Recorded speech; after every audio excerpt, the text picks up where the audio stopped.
The biggest night in Hollywood is finally here. The red carpet is rolled out and stars are already waiting for the 96th Annual Academy Awards. Jimmy Kimmel will host the Oscars again tonight inside the Dolby Theater, but of course, tonight is going to be all about the movies. Here's a look at the TV lineup here on 13 News Now.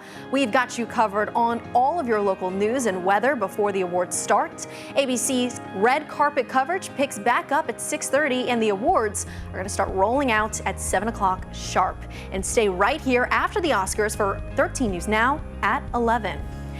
This year's Oscar nominees had some high points when it comes to diversity. According to the Academy, a third of all the nominees are women, which is a 3-year high. 19% come from minority and underrepresented groups, and that's going to be a small jump up from last year. ABC's Tim Pulliam has more. Overall diversity for this year's Academy Awards is up over last year. 7 out of 20 nominees in the acting categories are Black, Latino, or Indigenous artists of color, and all of them are first-time nominees. Best Supporting Actress is the most diverse acting category. Danielle Brooks in The Color Purple. See, my sister and her husband say I can live with them as long as I please. Now, I come here out of respect. America Ferrera in Barbie. You have to answer for men's bad behavior, which is insane, but if you point that out, you're accused of complaining. And we have Da'Vine Joy Randolph, who's probably one of the surest things of the night, winning supporting actress for her work in the dramedy The Holdovers. I heard you got stuck with babysitting duty this year. How'd you manage that? It could be a big moment for Lily Gladstone, the first Native American actress to be nominated for her leading role as Molly Kyle in Killers of the Flower Moon. Indigenous stories that center Indigenous women clearly make a big splash when they're out there.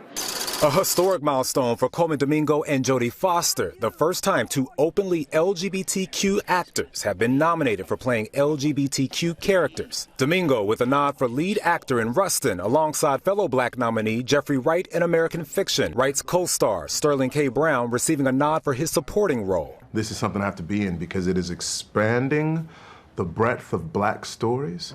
This is the first year the Academy's representation and inclusion standards kicked in for the Best Film category. The new standards aim to encourage equitable representation on and off screen. According to the Academy, a third of all nominees this year are women, 19% from underrepresented groups, and 4 of the 10 Best Picture nominees are at least partially not in English. But many believe diversity and inclusion are still lagging in Hollywood. They are far from achieving the goal of the kind of diversity that needs to be part of the Oscars and the filmmaking community in general.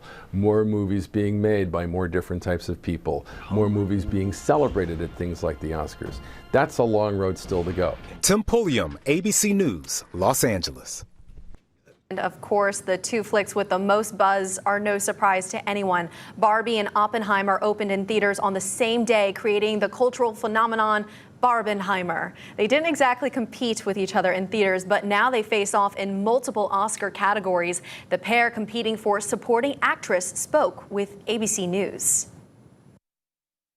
It wasn't a movie for little girls playing with Barbie dolls. It was for all of us, men, women, young, old, around the world. And that's not an easy or inevitable task. It was the most heart-stopping, exhilarating script. It was very easy to share thoughts on it. I found it very emotional. I think Oppenheimer is maybe one of Chris's most emotional movies. Now, the films are competing in 3 other categories, including Best Picture.